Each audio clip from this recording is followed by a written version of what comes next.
purpose of this session is basically we've got some fantastic contributors from the report that we've done who we're going to use as a panel session to sort of delve a little bit deeper into their contribution and just, as I say, just give us some answers to why they put their particular view forward.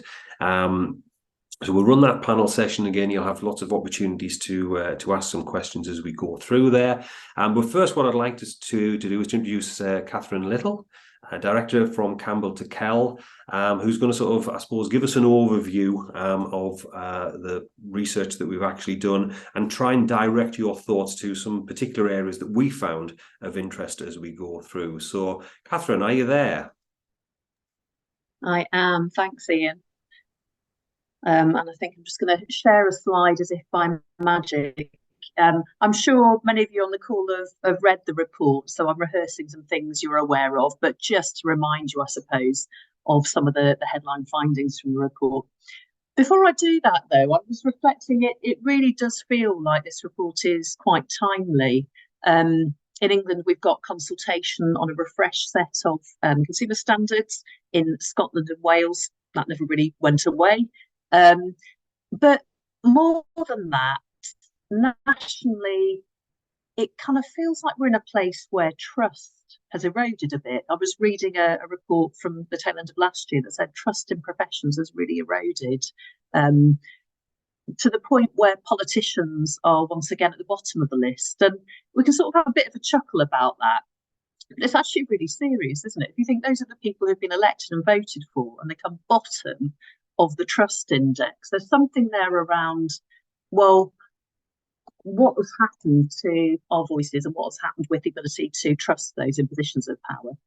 And for social housing providers, whether councils, ALMOs, housing associations, co-ops, there's a very, very public narrative. And we've been saying forever, let's have a more public narrative about housing in this country.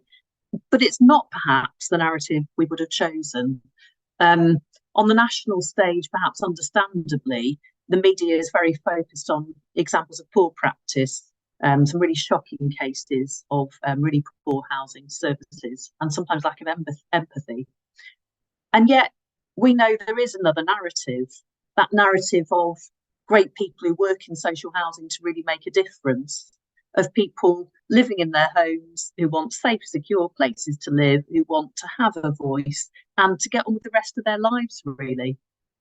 And so this research really feels to me like an opportunity to have a very timely conversation. And I do think it is about trust.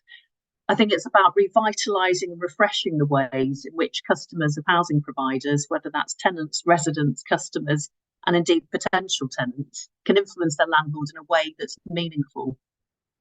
And housing associations in particular, to drill down a little bit in the sector, have quite an unusual place in a way, somewhere between commercial, public and community sectors. And to me, that's the power of this research, that we've worked with organisations from really different sectors, from pet insurance through to trade unions and everything in between. And there are some real read across messages there around some of the challenges, but also the massive benefits to good customer insight, good customer engagement. Look, the main findings are on the slide there, and just to rehearse them quickly, from insight to action, what we found is that data is really important, but it's not enough on its own.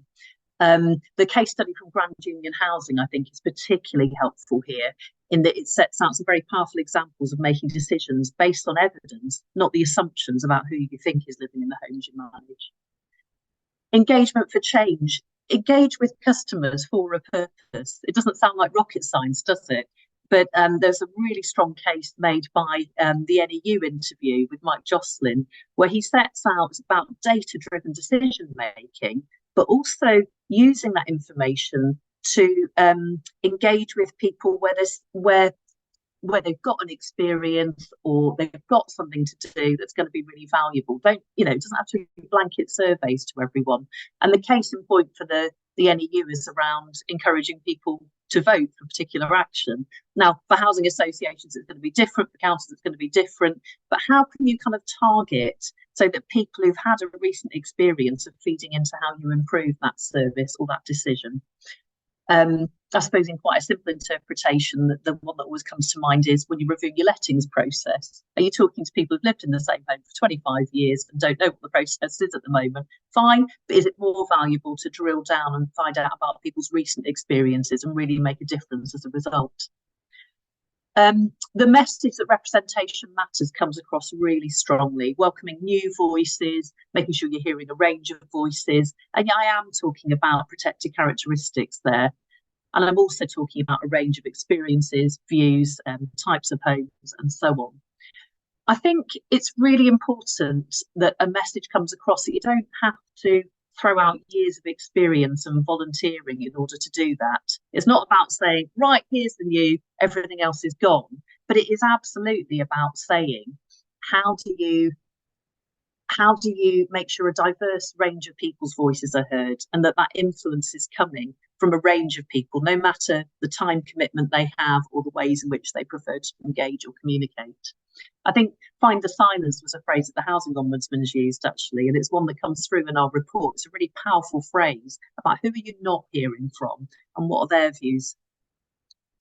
Values in practice, I'm sure, is going to come up in the talks today, so I'm not going to rest on that too long, but I felt it was really powerful that the importance of empathy comes through. And, you know, sadly, what we hear is that it's not always embedded throughout the sector in those day-to-day interactions when people are really feeling under pressure.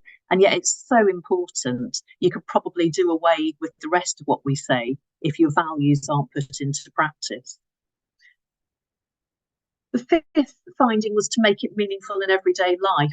And it's Jared's case study that really talks about that people need to see the point of engagement. So sometimes the sector can get itself in a right bother, can't we, about benchmarking and seeing what they're doing over there. And, you know, they've got that scheme, should we do the same?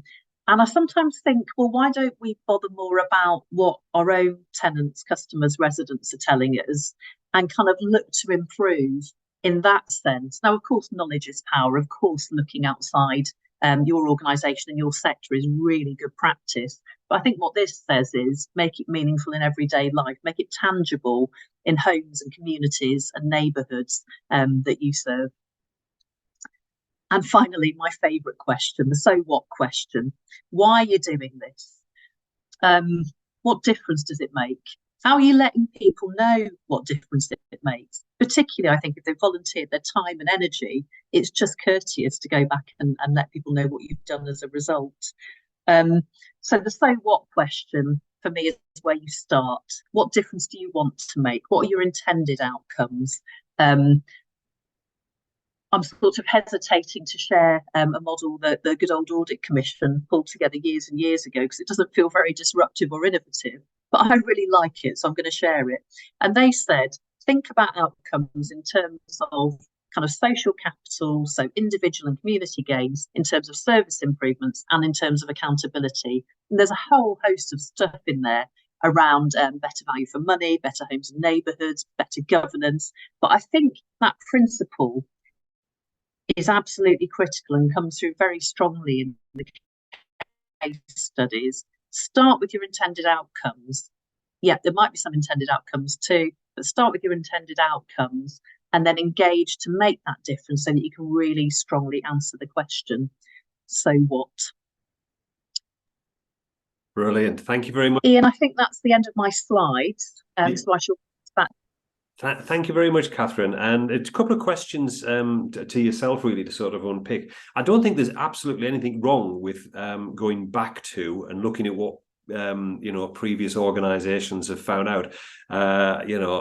Customers are customers, tenants and residents are there, and I think sometimes we overcomplicate what we're trying to sort of do here. But I just wondered, from your perspective, how do we change from the old to the new? When you're going in and talking to sort of organisations, it's quite hard for us to let go of existing practices, because there's a bit of uncertainty about what will happen if we move to something new. How do organisations transition from their current way of engaging with tenants and residents to a new one effectively? That's the $1 million question, Ian, isn't it? And I think I'd return to that point around start with your outcomes. What are you doing this for? And I would also say start with your customers. So the best forms of involvement, I think, have the co-creation. You sit down, you talk like adults around a table, around a virtual table, and you just have a proper discussion around what's working, what's not working, and why are we bothering with this? What is the point? I think it can be difficult for people to move on when change is very sudden, but equally you don't want things to run over too long a time. So I'm quite in favour of having a kind of period of discovery, working out what's going to work, let things go wrong. Failing fast is a phrase I quite like, but always having your eye to what are we doing this for. In terms of the how, Ian, I think that's less important, to be honest. I had a great question come in today, which we might talk about later, which is how can we kind of rip up some of the bureaucracies around getting tenant voices to board and considered in decision making, strategic decision making. And I think that's a great discussion. But that how to me is less important than the why. If you start with that, you can then work with your customers to say what's going to work best for you. Is it, do we need to gather insight and then talk with you about what makes sense? Do we need to be a bit smarter about how we're engaging with you? And one of the case studies, I think it's the Riverside one, talks about the use of digital and the use of technology to help with that. Because people's lives are busy. I don't believe that people don't want to get involved and don't want to make a difference to their lives. I do believe that people are busy and the many commitments, volunteering, work, kids, caring, responsibilities might all come about above answering that survey for your landlord. So I think we need to think, well, how do we gather that information? But yeah, in terms of the transition, start with your outcomes, start with your why, and then look to co-creation, I think is the most powerful way forward.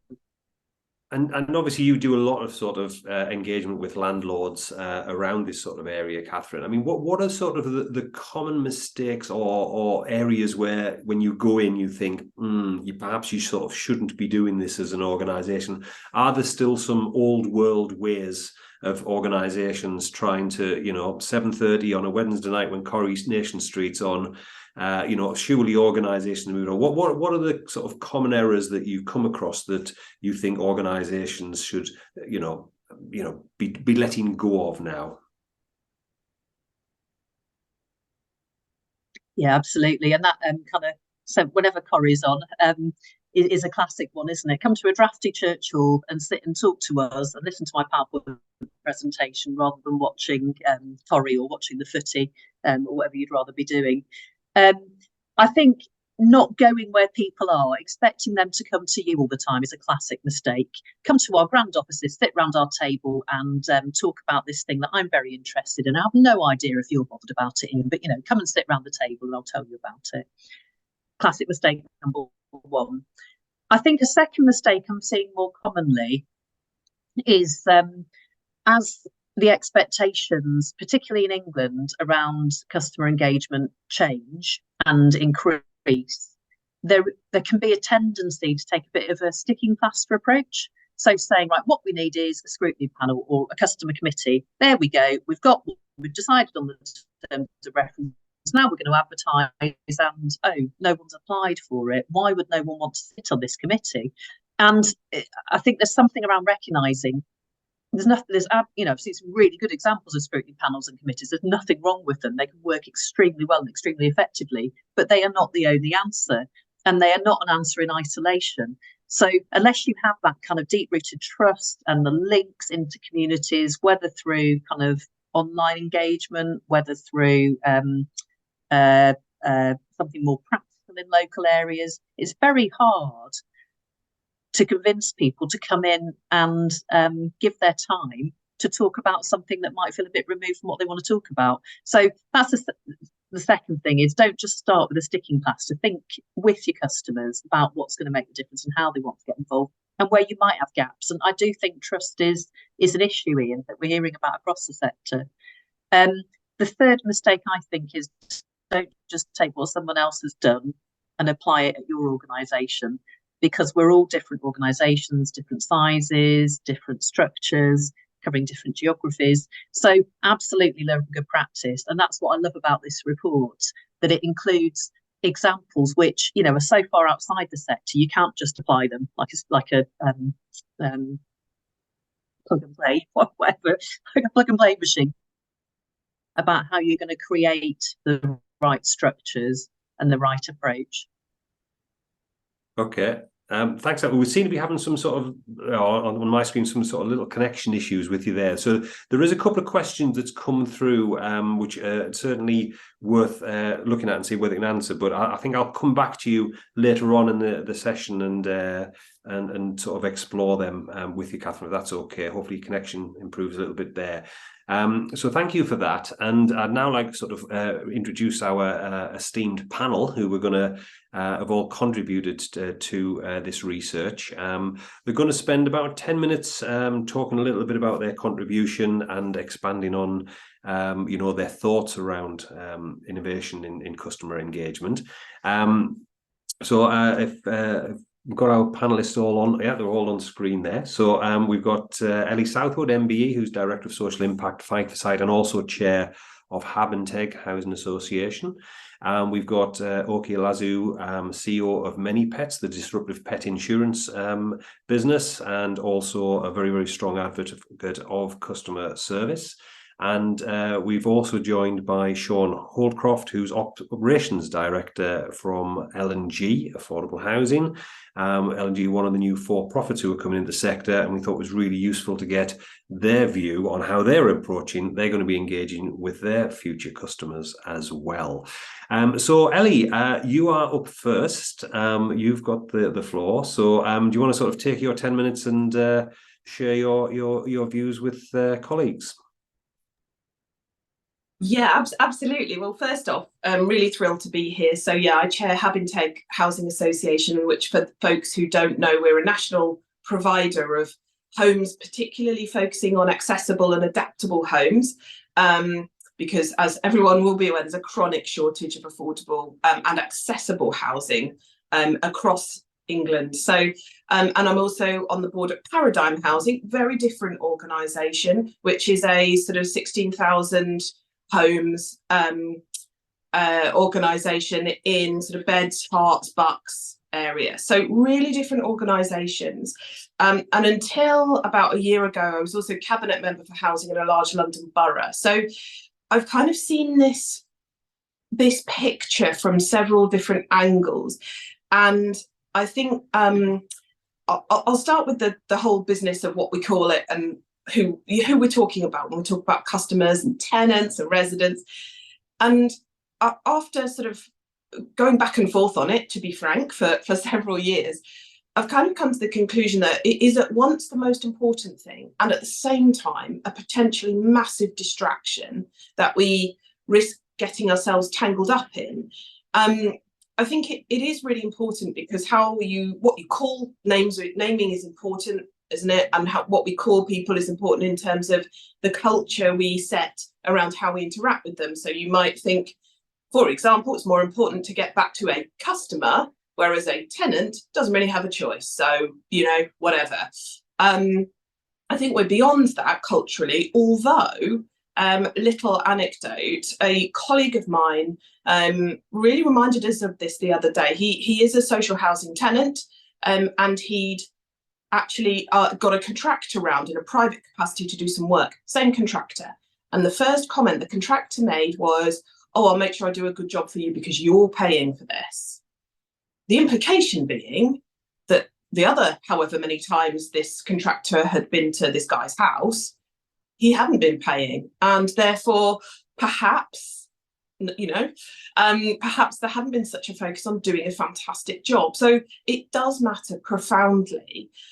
On the other hand, there's a great, it's very kind of modern to talk about customers. And I think we do need to be a bit careful because what we might mean by customers in an organisational sense, i.e., people who are receiving a service and who deserve a really fantastic service, does somebody who is a social housing tenant or a council tenant, is it meaningful? to be described as a customer. I mean, where's the choice? So I think we do have to be sensitive and careful about this. And I think ultimately there is a risk in being hugely distracted by it.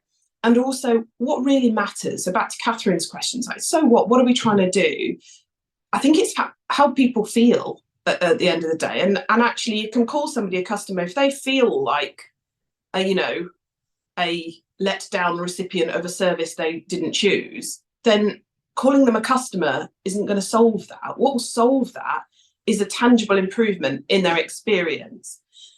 The other thing I wanted to focus on was this business about kind of how you respond to it. So I think there's a bit of a risk in the sector at the moment that the TSMs and changing regulatory environment is slightly becoming the driver for this. And whilst I'm sure we would all agree that it's the right thing to do and we're not just doing this because of the regulatory environment, I think we all, collectively need to be really mindful about how that changing regulatory environment affects what we do and the extent to which actually that is what's driving, really, if we're really honest, particularly those of us on boards or on, executive leadership teams. And sometimes kind of almost trying to do a thought experiment, forgetting that there are any regulatory requirements. And, if we were doing this entirely for ourselves because it's the right thing to do, what would we do? And where those two, where that collides with what we're doing because of regulation, fantastic. But I think we do need to keep asking ourselves the question, because this is an evolving area. And, that I think we all need to kind of shape it and own it. And our, customers, families, sometimes I've found it helpful actually to let go of customers, residents and tenants, just talk about families and people in our homes, though people and families. And that sometimes really helps as well unlock some of this thinking. The two organisations I'm involved with now have quite different approaches, which has been really interesting. And the lesson that I've taken from that is it really depends what sort of organisation you are. Because if you're an organisation with a particular culture and then you then decide to do something completely out with that culture, I think the chance of it being successful is pretty small. So, Habinteg and Paradigm, different sizes, different types of organisation. At Habinteg, we've gone for what we call our joint strategic influencing group, which is a combination of board members and engaged tenants. A tenant chairs that group, and that felt really important. Whereas at Paradigm, we've gone for a customer committee, which is part of the board and governance structure.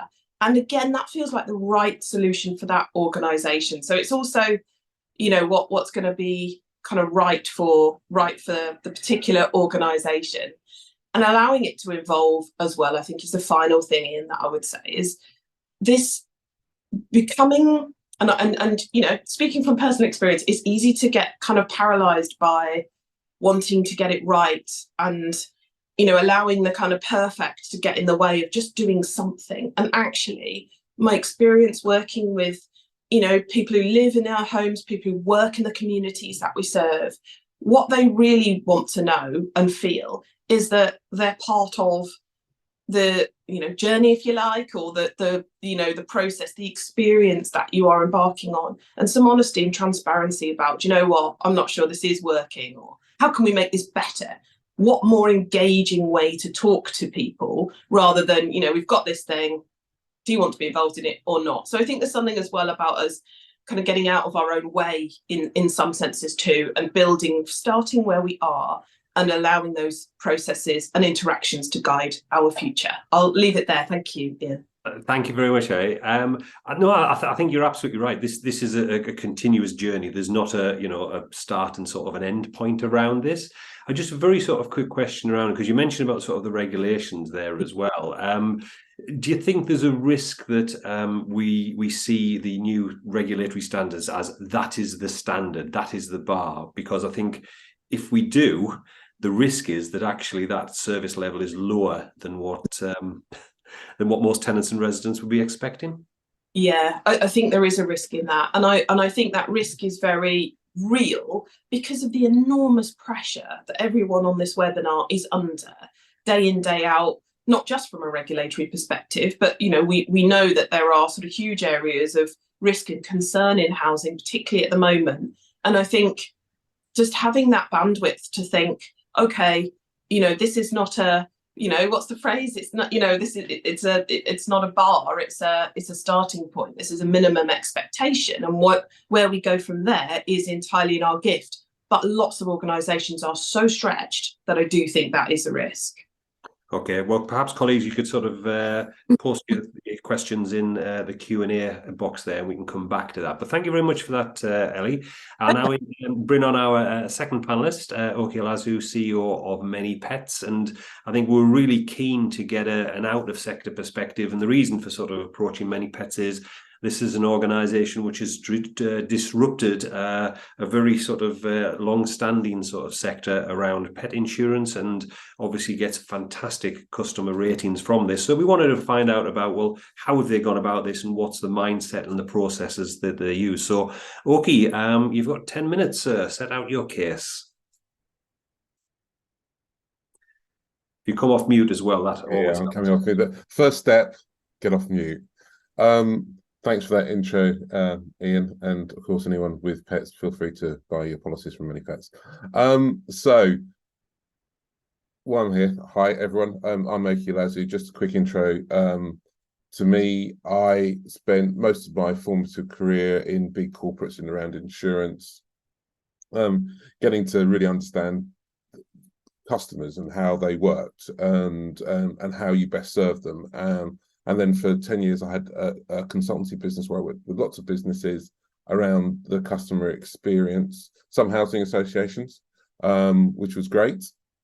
And that led me to a position where I could join the sort of founding team of a business that was we didn't set out to disrupt. I mean, it says disrupt insurance. We set out to build products and services that customers really like in insurance, which sounds fairly straightforward, but by its nature was very difficult. And I set out to sort of prove that if you did that and put customers at the heart of what you do, you could build an organization that customers loved. And the fact that they loved it meant that that would have its own reward, that would allow you to grow a business. And that's been the case. We've grown from no customers 6 years ago to 500,000 customers now, the second leading brand behind Pet Plan in pet insurance. And I mean, that's quite an achievement from nothing to get to that sort of size of business. I'm not sure many businesses have done that in any sector. And, that has been really by focusing on customers. And I'll come back to that in a second. But the other reason this is all very relevant to me is that in 2010, I joined the board of Bromford Housing Association, which was my first sort of insight into the housing sector. And it was great. And they're a very progressive organisation. And we did some amazing stuff in the 9 years that I was on the board there. And I'm currently an independent director on the Group House Servicing Board at Hyde. So again, still getting really involved with what's good for our customers in that organisation. And funny enough, I've been listening, and when we were doing this, I've been reflecting on where, as an industry, we are compared to when I first got involved with housing in 2010, although this is many years ago. And around that time, there was quite a focus on the fact that many housing associations were not delivering for their customers. And being new into it, I was kind of trying to work out why that was, why bother, who cares, why care. And I think that's although not unique, it's a very interesting perception for the housing association compared to others. Interestingly, I was on a round table a couple of weeks ago for the Institute of Customer Service, which was debating actually the state of let's call it customer service, call it customer engagement, customer experience in the UK generally. And it was really interesting that the Institute of Customer Service, I'm sure some of your organisations are part of it, has an index called the UK CSI, which basically indexes how customers, I think it surveys something like 10 or 20,000 customers every 6 months to try and work out how they're feeling about the service they receive from many different businesses. And of course, an individual customer touches so many businesses. And the index currently is at the lowest level it has been for 15 years, right? So great service, engagement, experience isn't just a problem in housing, it's a problem currently everywhere, right? And it may go back to trust. I think trust is a huge part of it. It may go back to the economic cycle that we're in. So companies are trying to balance their books, and so they can't maybe put as much energy or money or focus into customers as they did before. It's really interesting that we should be in that position. And as the roundtable debated this, what became clear that choice is key to how service exists in a particular sector. So what do I mean by this? So retail has always had the highest levels of customer service, customer engagement. Why? Because switching is easy, right? You know, I was at Sainsbury's for 3 years, and always in my head, I had the view that if we did a terrible service, someone literally can cross the road and go to another store. Switching is simple. So effectively, levels of service is almost regulated by itself, because if you do a terrible job, customers go somewhere else. Simple, easy, right? And so those companies are focused on service for the right thing, their own survival. And then as you sort of work, you know, from easy, you get to hard, like energy businesses, where, you know, realistically, the levels of service have been much, much lower than they would in retail and other businesses. And part of the reason is the ability to switch. And the regulators try to open up the ability to switch as a way of actually trying to regulate the service, you know, because otherwise people just felt stuck with their energy provider, and therefore the service they got was the service they got. Right now, that's opened up a little bit more, but still, the levels of service that are lower because the level of switching is lower. And of course, we come to housing, and if you go easy hard, it's almost impossible, right? Easy hard, almost impossible. And so, actually, when you exist in an industry where the ability to switch from one to another is near impossible, the drivers of those organisations have to come from inside rather than external. You know, it's not in pet insurance. There are 100 brands of people selling at least 5 to 10 products each for us to compete with, right? And therefore, people are making a value judgment, and the level of service we provide is part of the value judgment, along with price and so on and so forth, for which we can be assessed. That's just not the case, right? That's just not the case in housing. And so I think the question Catherine put is, so why care? And that was honestly what I first saw in 2010, and I just don't think it's changed, right? Why care if you get the customers or residents or tenants that you're going to get, and they can't go elsewhere? Then the focus then becomes, to be discussed, on regulation. And my issue with regulation, the thing is always touched about, is it tends to deliver a minimum standard or a standard. And that's the driver, right? And so it's like, you should be doing this at this level, and that's good enough. And I think where we end up in housing sometimes ends up, because of this, to be in the good enough level, not that we want to be great level, or we've got so many things to do, we'll be good at that, but we'll just be good enough over here because the regulator says that that's okay, and we're not going to get any trouble for it, right? What really is the driver to do more? What is the driver to do best? Regulation can only go so far. So there's no competition, no regulation. Well, loads of regulation, but regulation can only take you so far, you know. And we've seen the other thing around league tables. Do they really work? You know, they're there for a while, but then every organisation has got a great way of almost convincing themselves there's a reason why they should be in the middle of the table or the lower part of the table, because we're different to them, and we can't really compare ourselves to them. They're really small, we're really big. You know, we have houses like this, they don't have. They're in the north, we're in the south. So actually, does a league table ever really work? Because everyone could justify where they sit in the league table.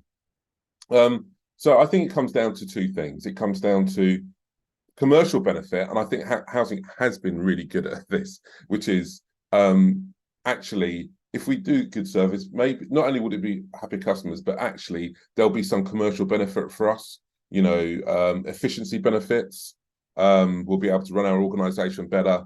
And I think sometimes customers benefit from organisations just being better with for those reasons, and doing the right thing. Ultimately, what we want is it to be the DNA of the organisation to do the right thing, but that is much, much harder, right? Transformations are great. I know it partly sponsored by Salesforce, so I should say that, and I've seen them in many housing organisations, literally all over the country, right?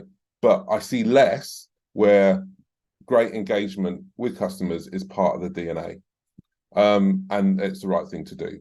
So I wasn't timing myself, but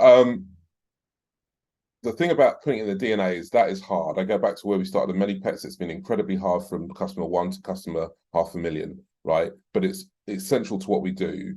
We make sure that providing great service is a driver of the organisation. It's something that the board talks about as much as profit, revenue, and costs, right, from day one, right?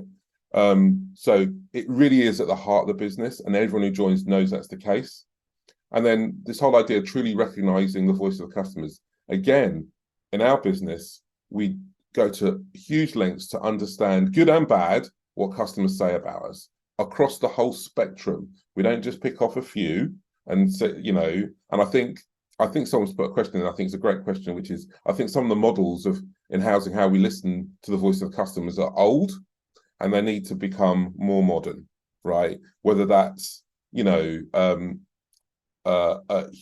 networks, rather than having 3 people who are on a board, listen to 300 or 3,000 of users on a frequent basis. The technology's there to do that, and the data's there to do that. Why not do that? So understand customers and new communities, have great colleagues, and be good at scale, right? The key thing for us was, it was great and easy to be good when we had 1,000 customers. How could we be great when we had 100,000 customers? And how could we be great when we had 500,000 customers? And these things are hard.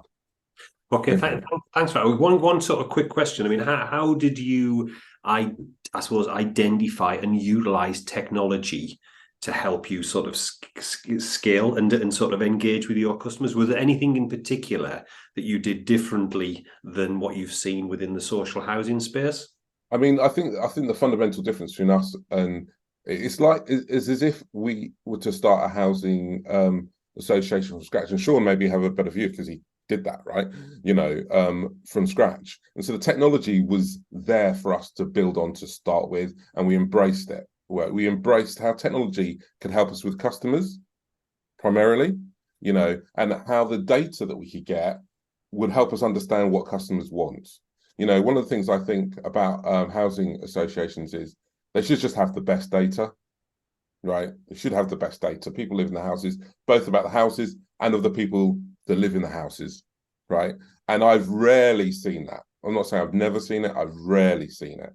And I think if you start there from having the best data, not just for the sake of it, but for the reasons that it will help you do better things for customers, and residents or tenants, or call them what you like, then I think you're in a good place. And that's what we did, but just in a different field. Okay, I'm sure we'll come back and talk about the data side of that, Orky, but thank you very much for that. And our third panelist, Shaun, Operations Director at L&G. As Orky said, you're the new incumbent on sort of the market around this. I know you've worked in the sector for a long time before that, but please, you've got your 10 minutes, sir. Please enlighten us. Brilliant. Cheers, Ian, and thank you for having me along today. You're probably going to have a problem, I think, when I've done my 10 minutes, because I've got neck ache from furiously agreeing with OK and Ellie on a number of the points they were raising, and I think in particular the points around purpose. So why are you engaging? Why are you seeking to engage? And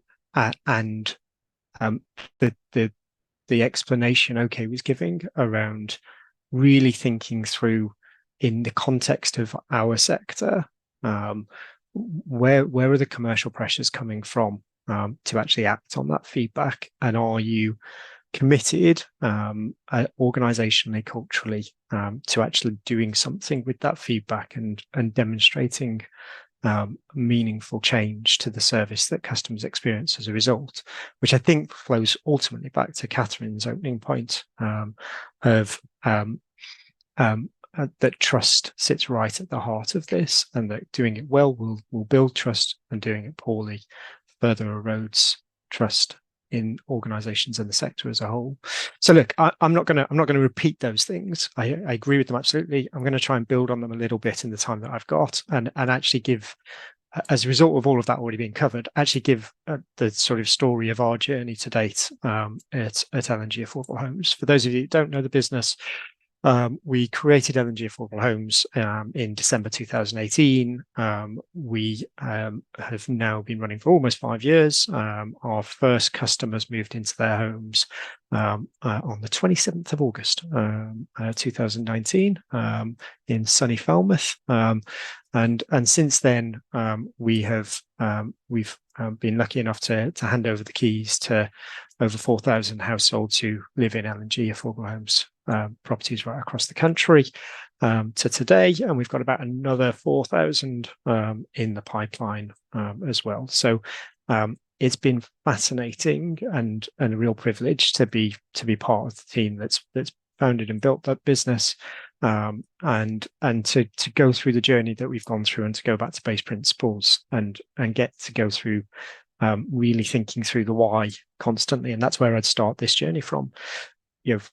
From my perspective as the operations director responsible for all of the customer service that we provide in the business to all of our customers, I started with the why. Why were we going to create an engagement structure?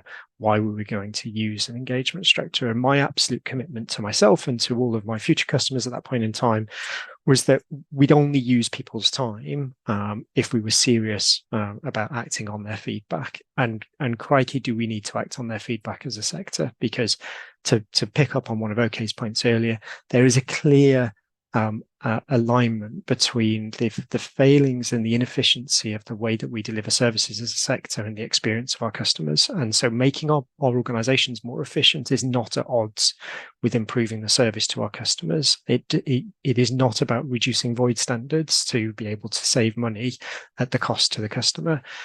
And the Institute of Customer Services do some brilliant work in this space.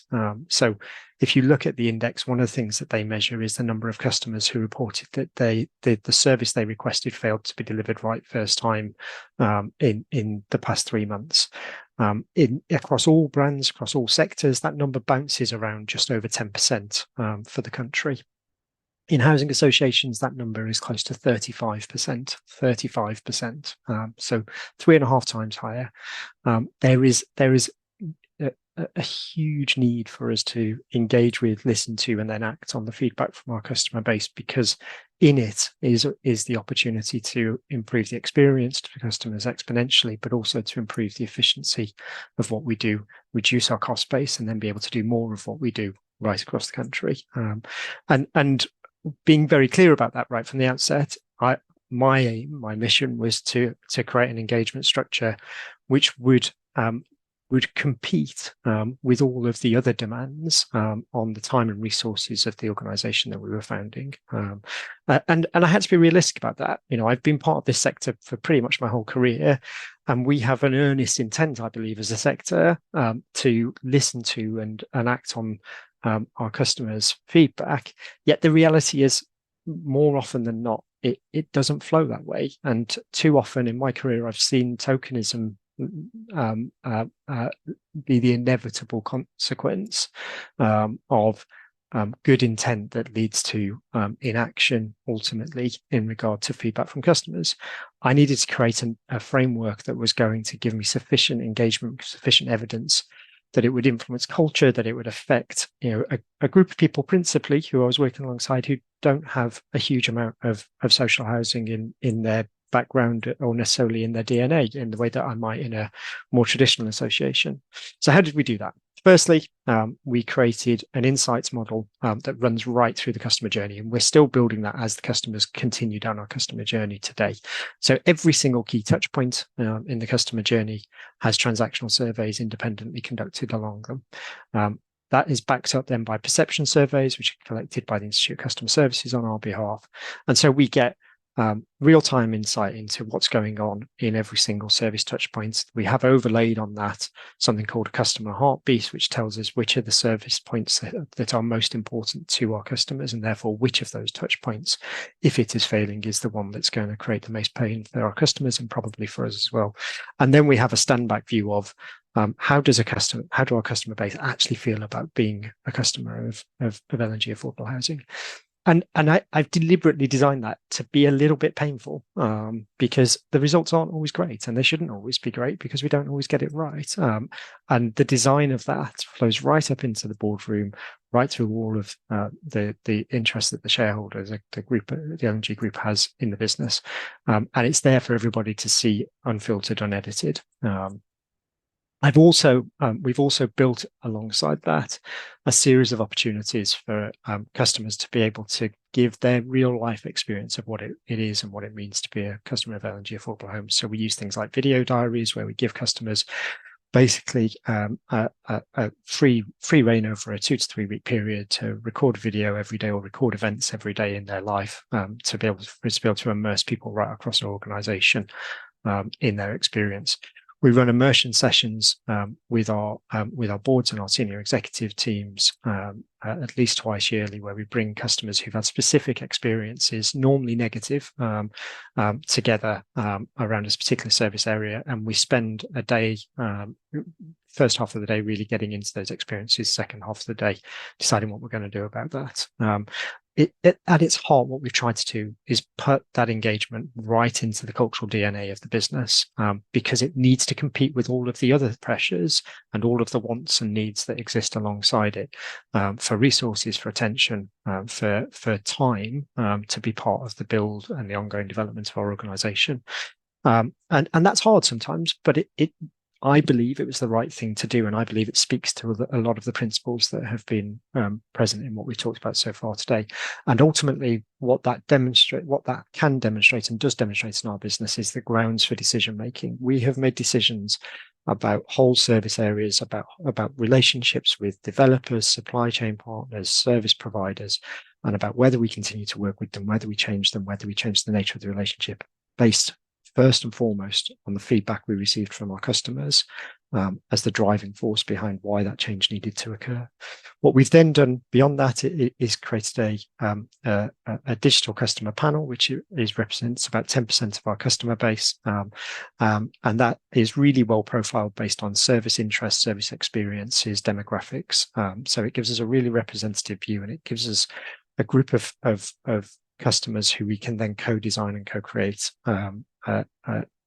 solutions to service problems with, and we've done that successfully across a number of different service areas. One that I'd particularly point to is the work we've done on defect management. You can imagine, those of you that take handover of new homes, when your whole portfolio is built of new homes that are no more than 5 years old. That's brilliant in terms of lots of different facets of what you can do building a business like that. But one of the real challenges is the amount and the scale of defects that you have flowing through the portfolio. We've completely redesigned that service in the time that we've been running the business, and we've used customers right in the heart of the design of that work, both in terms of informing where the problems were and then helping to design and then test the solutions with us. And we're not stopping there. The next stage of our work, which I'm really, really excited about, and we're just coming to a major milestone on, is that when we founded the business, I took the view right from the outset that one of the big determining factors in what was going to turn the dial on the efficiency issue that I talked about earlier was investing in truly world-leading technology. We've been working with Salesforce over the last 3 years to build a full landlord services platform. It does everything from bidding on homes for development, contract managing them through creating the assets, collecting the rent, giving people the documentation to sign up. It does everything. We're just launching that currently. really, really importantly, from my perspective, that will allow us to be able to fuse together customer feedback with their customer journey as we can see it through the platform, and allow us to be able to get a really granular understanding of how the details of their journey impacted on their feedback, and how their demographics, the part of our customer community that they represent interact with and engage with our services differently. And as a finishing point on that point, I do think representation is crucial. I also can see from our customer base that if you make it simple and you make it easy and you demonstrate continuously that the feedback you're getting is having an impact on the way that services have been designed, that representation comes through really quickly and really clearly. And if you look for the detail, you can see how you can then use that feedback to be able to generate further improvements to the services that you offer for a whole range of communities that you serve. Okay. I'll shut up there, Ian. Okay, then thank you very much, Shaun. I mean, there's a lot to sort of unpack from that there. I'm going to bring sort of the other panelists in now, because we've got quite a few sort of questions to get through as well. I'll take the ones that have been posted in the Q&A, and we've also got some that were sent in from people not able to sort of join us today as well. But I'll pick up the one that's been most upvoted one, the one from Joe Martin about face-to-face engagement is often difficult. She talks about just gone through a regulatory consumer pilot exercise there, and the focus was on traditional scrutiny methods. Does there need to be a cultural shift in this space from a regulatory perspective? Because I think we talked about at the top of the session there that actually does the regulatory standards now become the standards that everybody aims towards around this? So can we perhaps pick up this cultural point? Oki, could I bring you on in this first? Mm-hmm. Yeah, I mean, it's interesting, isn't it? So if you're doing an IDA will say this is the sort of thing you need, and as long as you pass that sort of thing you need, then you pass that tick box for that, right? But is that about excellence? Is that about the best engagement you can get? It's not, right? So it's almost like the regulator shouldn't have to drive this. The organisation should want to drive this themselves to get the best representation, the best understanding of the customer voice, to provide the best level of engagement, right? And so the industry has to set its own standards, is what I'm saying, right? And I think, yes, it has to be reinvented, right? I mean, at Bromford, we called ours Customers Community Network, and we wanted it not just to be a group of people who came to a drafty room, you know, once a quarter, but an online representation of our customer base as a whole. And I think we didn't quite get there whilst I was there, but I think this is the level to which organisations should be driving themselves. How can we best hear a truly representative voice of the customer at scale, right? Not just the 3 people that come on and sit on the board, but at scale. And I think, you know, if someone can crack it and show how it works, others will follow. Yeah, thank you for that. Ellie, you're a chair. What's your view around the sort of cultural shift required? I mean, I completely agree. If we're serious about equity and diversity and inclusion, which we all of us collectively say we are, then the old ways are not going to work, and neither is, shoving everyone to a digital option going to work. There are absolutely ways to hear from people in the way that they want to communicate with us, and that's very often a combination of some face-to-face opportunity, lots of virtual, which obviously makes the scaling up easier, but also being really intentional about where you go and who you ask. So, it's easy to sort of slip into patterns of, your go-to people or your go-to groups. And I think really challenging ourselves to think about who we never hear from, or, who might have a really completely different viewpoint, and doing some of the work ourselves in sort of seeking those people out. It's people, we don't hear from people because they haven't got anything to say. We often hear because we're not getting the channels right or the opportunities for people. And I think just on that, actually, I know one of the debates is always about, having tenant board members and stuff, and be really interesting to, I think that is quite a live consideration. And at Habinteg, for sure, there's a mixed view across the board about that. And I think that's one place where you can feel like you're ticking a box, and actually what you're hearing is you're hearing one person's perspective, and there's a huge risk, I think, in assuming that is somehow representative, which it isn't. Yeah, that's really, it's a really good point. Our DIN's sort of current theme is around hitting the target, missing the point. And you've got your RAG ratings in the green, but actually it's not really what tenants and residents are really after there. Shaun, in terms of sort of a cultural shift, obviously you were starting from scratch. What was your focus around when you were recruiting people in the service side of L&G? You know, what were you trying to do to avoid what is happening? Yeah, really, really good question, Ian. I guess the first, what I was absolutely looking for, and what I continue to look for, is people who first and foremost are focused on outcome, and then can work back from outcome to design how we work and organize what we do to be able to deliver that outcome, or to deliver the best likelihood of that outcome. And I guess that's my reflection on where potentially the regulator is going to go wrong with some of what we're seeing in this area around standards. The regulator shouldn't need to regulate the input. It should be interested in the outcome. It should be holding boards and executives to account for building the skills, the culture, and then ultimately executing its ways of working to deliver those outcomes. I worry about a world where we spoon feed measurement of input, because I think it will generate the wrong behaviour in the long run. I mean, these things, you're all sort of professionally been in the sector sort of long enough, you know, these things sort of ebb and flow. And I think the challenge that housing organisations and leaders have got is we've lost control of the narrative, and therefore that's where regulation steps in. You've now got compliance coming in, and that's where the focus is going to be. And I think the challenge for a lot of colleagues on this call is, you know, how do you avoid the compliance element becoming the tenant and resident, in terms of that's where your resources are going towards. So it is going to be a big challenge around that. And can you get some more sort of questions in there as well? Can I talk about data?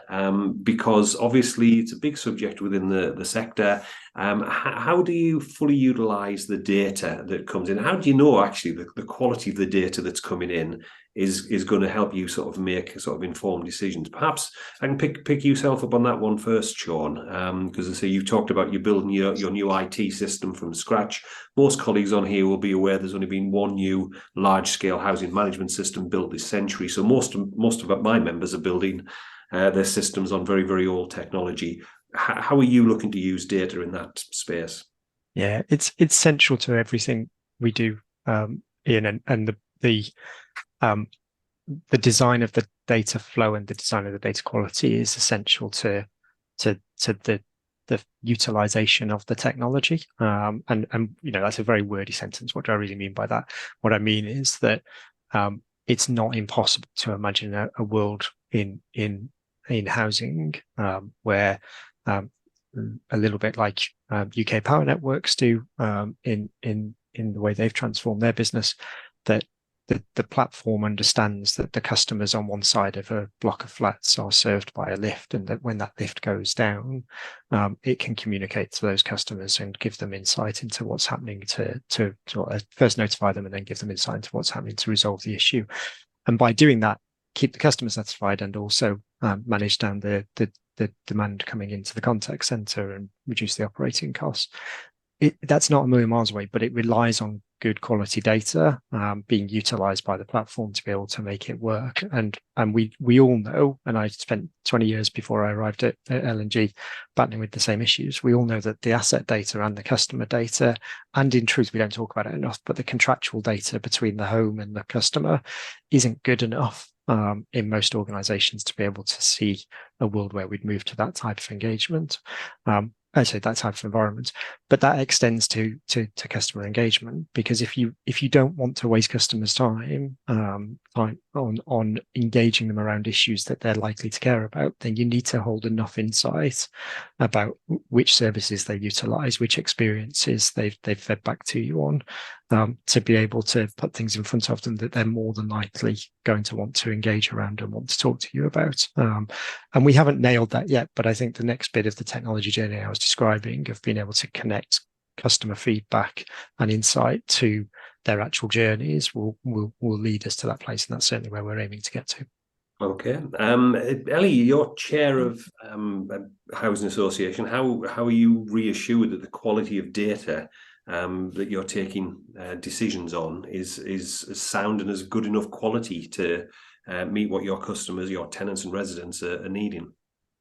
I think to Shaun's point, really, we know that it could always be better. So I think one of the things that we take quite seriously is sort of always considering that this is work in progress, and really trying not to get complacent about the quality of data, because even when you have what looks like a pretty good data set, actually, if it's rubbish in one end, it tells you nothing. Worse than that, you have false sort of comfort, or you risk making decisions based on something that is not reflected. So I think one of the things we do is and we can, particularly because of our size, is obviously data comes in many forms, and data isn't just numbers. And so it's about what does the qualitative data that we're getting, how does that feel compared to the numbers? So, okay, satisfaction's at 80%. Okay, if you asked 10 people across all our stock, is that what would feel like true? Would it feel true? And that is tricky, because it is an art, not a science. But I think helping us think about using the data to think about the questions we should be asking, and also using the data to sort of join up the asset data with the experience data. Why, this stock condition looks great. Why are all the residents in this block miserable and angry about the service? What is going on here?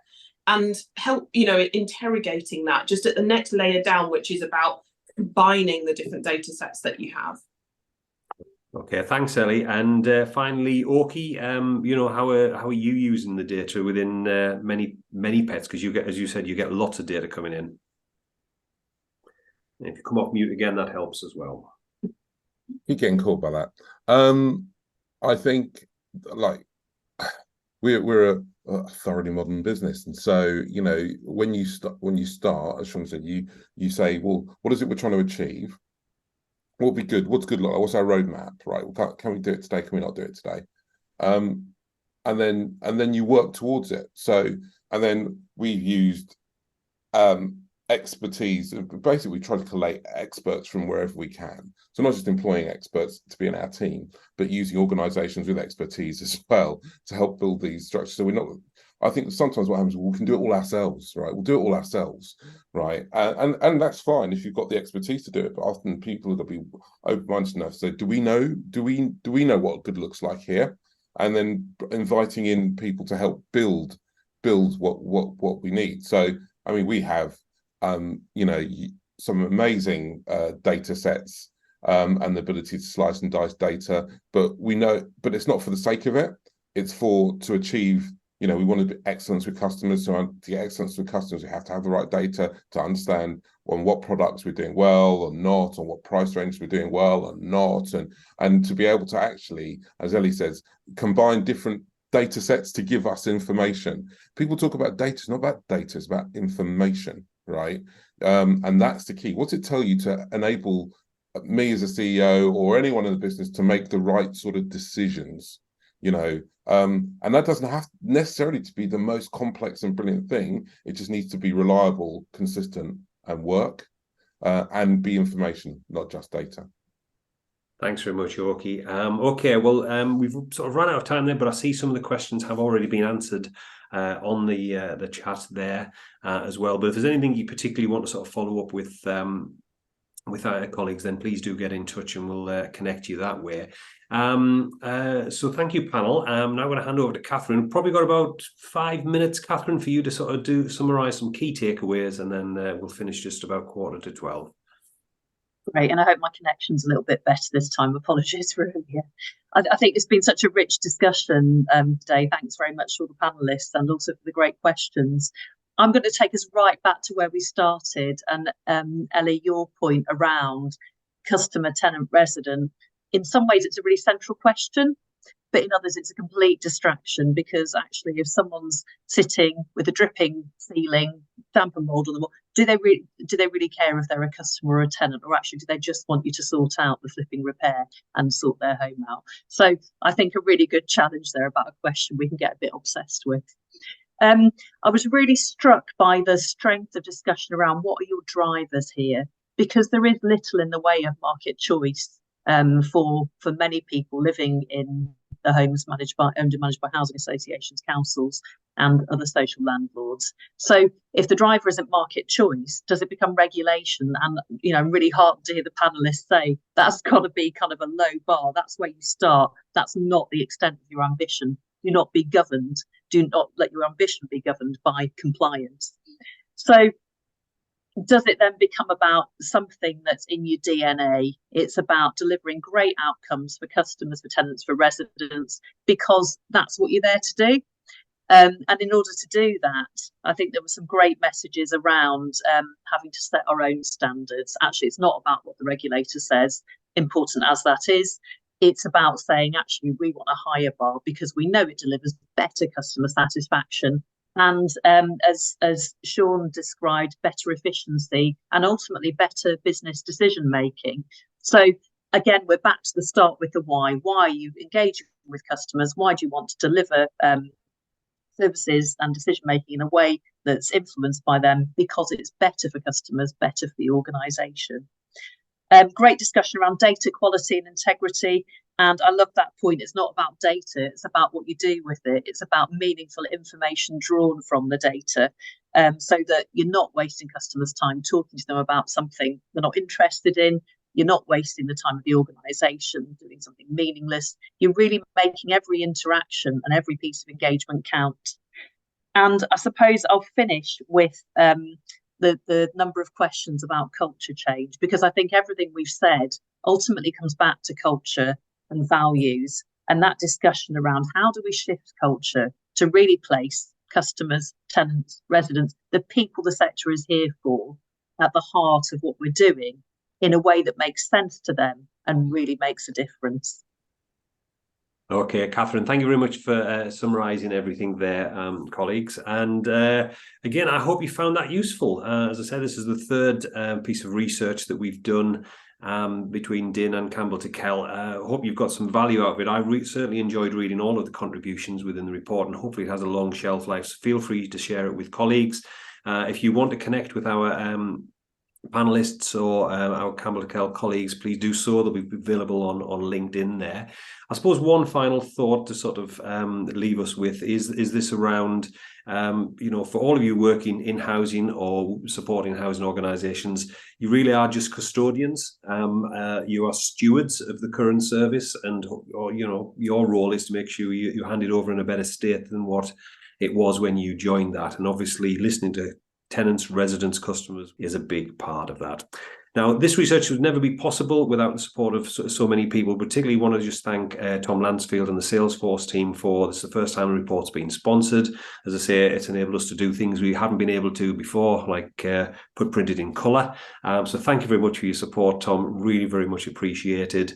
And I think that's it, colleagues. We are at that finishing time now. I hope you've enjoyed it. Please do let us have any feedback, how we can improve on this, or what other subjects you'd like us to tackle with regards to future research as well. And Rihanna's just posted a feedback survey link in there. Please do let us have that. It only takes you a few minutes, and it's really helpful for us to do future sessions like this.